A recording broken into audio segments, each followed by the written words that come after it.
In this video series, you're going to learn how to use Amazon's simple storage services, or as it's more commonly known, Amazon S3.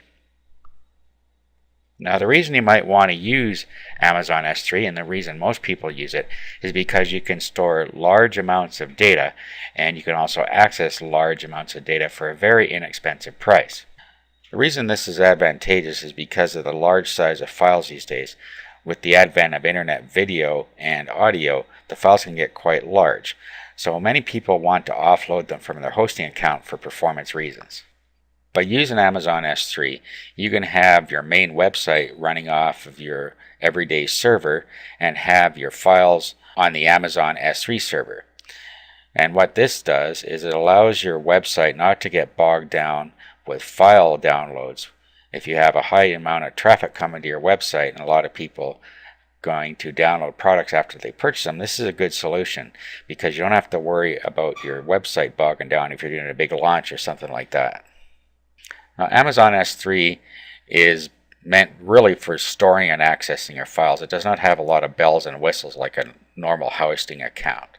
And that is why people use it just for file storage, because that's really all it's meant for.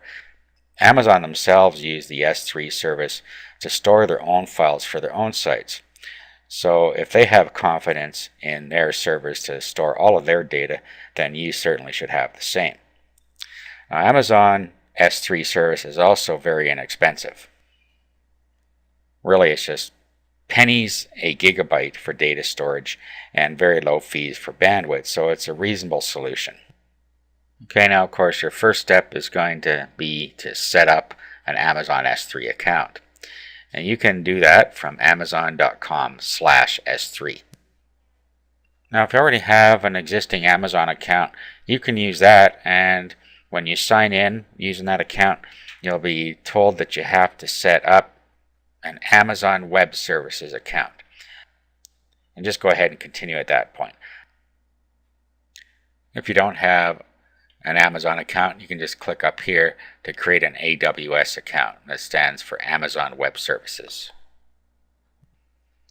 Next page you get is just an overview of the prices of data transfer and data storage at the time that you're signing up.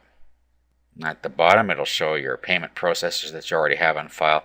Then you can add any others down here if you want. And click continue. Then you just review your selections. You can also add their premium support if you want that. Then just click complete sign up.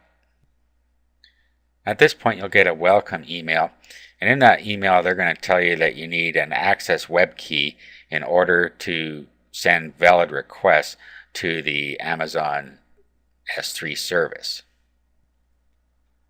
Now, once you click on the link in your email, you'll come to this screen, and this explains a little bit about the two types of request identifiers that Amazon Web Services uses.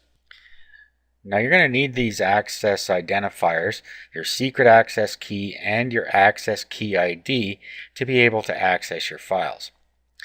Now there is a lot to Amazon S3, but we can bypass all of it just by using the Firefox browser and a plugin. And I'm going to show you how to use the Firefox plugin and the browser together so that you can access your files and they can be viewed on the internet. Now, the first thing you're going to need is Firefox. If you don't have the Firefox browser installed, you need to install it now. Just go to mozilla.com/Firefox, and then you can download and install the browser. It's very self-explanatory.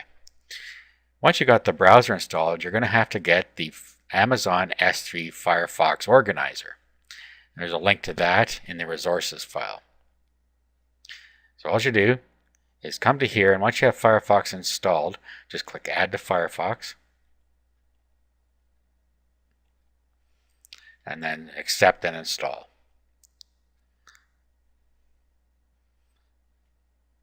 Click Install now.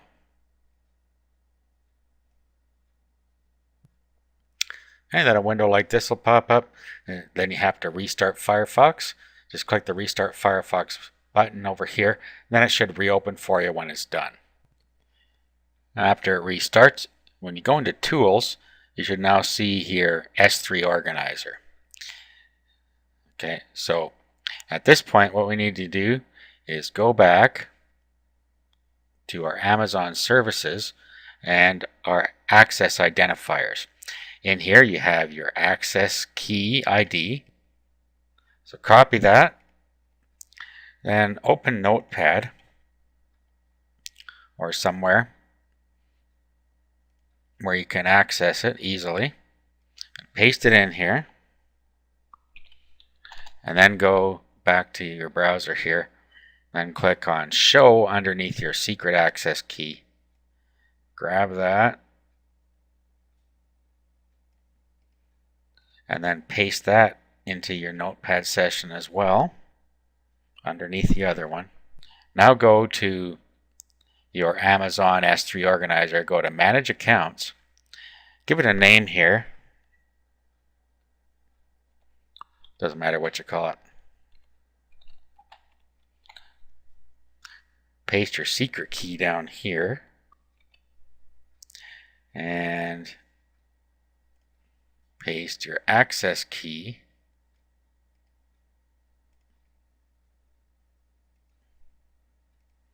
in here. Click Add. Okay, so now you have S3 Account 1. So we can close that. And here we are, S3 Account 1. Okay, and then you have your own computer on this side, and you have your Amazon account on this side. Now, Amazon folders are called buckets. So what you have to do here is create a directory, and your directory is your bucket. And inside here you will see some different things about the buckets. Okay, so what I'm going to call this is Store Videos. Now, of course, you can call them anything you want. And then I'm going to create another one called Public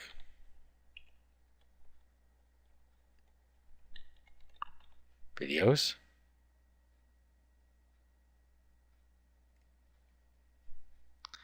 Okay, so then what I could do is find stuff on my computer on this side and upload it where I want over here. Now in my store videos, this would be stuff that I'd want for my own use. Now over here we have something called ACL, Edit ACL. So if we click on that, what we have here are our access control. And this is for each of our buckets. So in the current bucket, which is my storage bucket, I have everyone read, write, and full control, authenticated users read, write, and full control, and owner read, write, and full control, which is what I want in the case of my store videos, because this is only for my use. So anything I upload here is simply storage for myself. Now, under public videos, if I go to the ACL, I'm going to want to edit this. So I'm going to want everyone to be able to read it. That way, if I have videos in there that I want people to be able to read, or I want people to be able to download files, I want them to be able to read it. Click OK, and that's how we set the permissions the way we need them.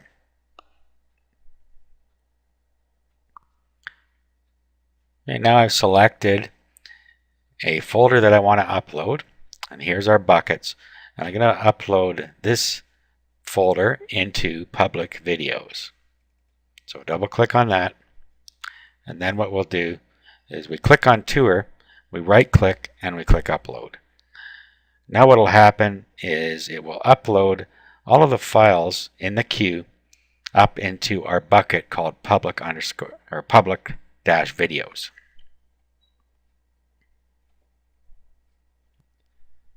Okay, so our folder has now been uploaded inside of our bucket called public videos.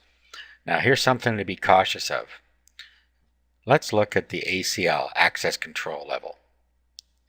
Notice that it is not readable, and that is because, now we can set it here if we want.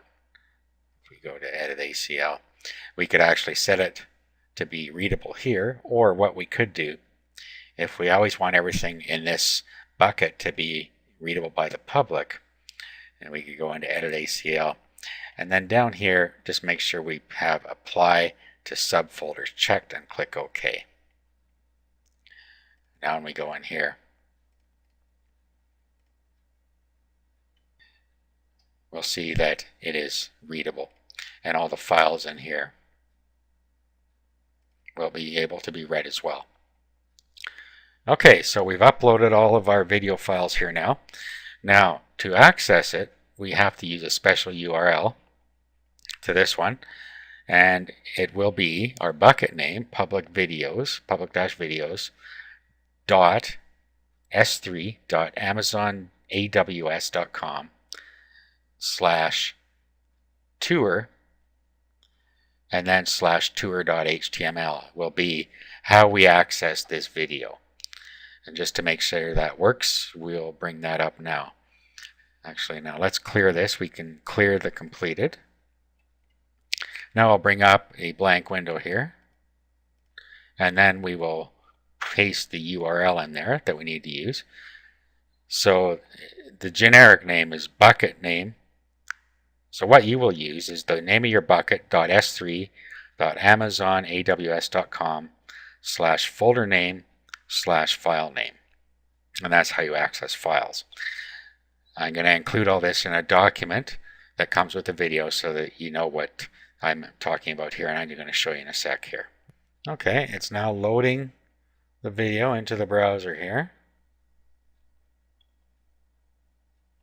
And as you can see, it's loading Camtasia Studio file in there, and that's how we get everything to work in our Amazon S3 account. Now let's just go over how to embed your video into an existing web page.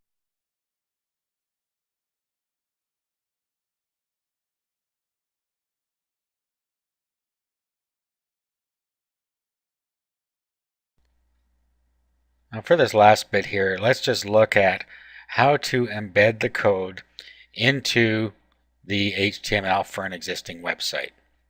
So here we have the code that came with this project on my computer here.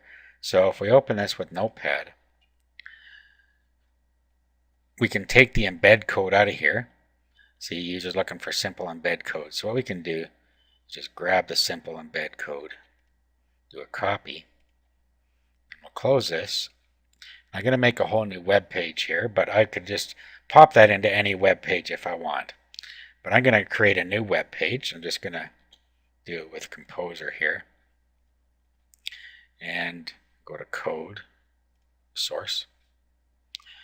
And we'll just pop it right in here.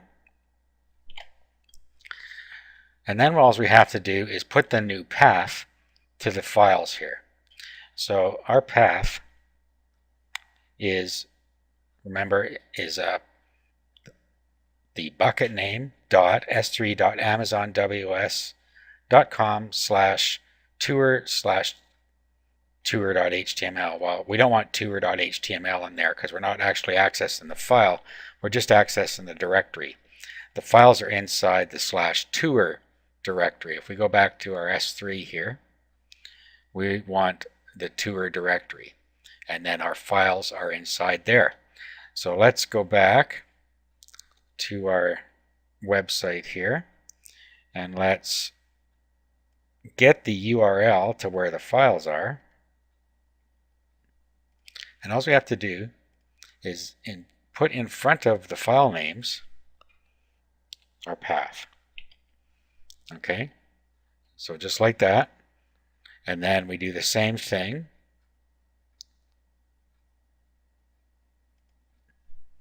here. And then we do the same thing here. So anywhere where it's referencing a file, where it has a source equals, that's going to be a file that we need to put the URL in front of so that it knows to access them there. I think I got them all here. Just zip across here. Okay, here's another one.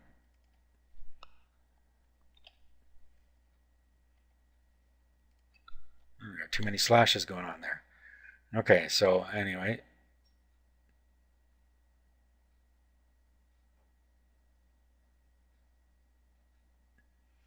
Alright, so that's it. Just fix these slashes here that I somehow have too many of.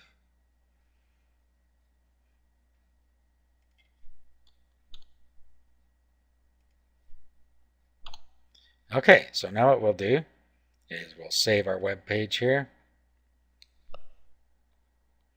to our desktop.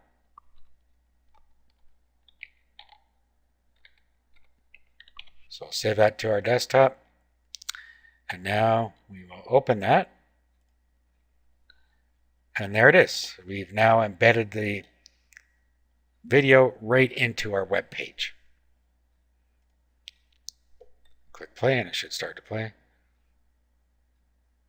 And you see that it is playing. Okay, so that's about all you need to know about using Amazon S3 to store your files and to have people be able to publicly access your files as well.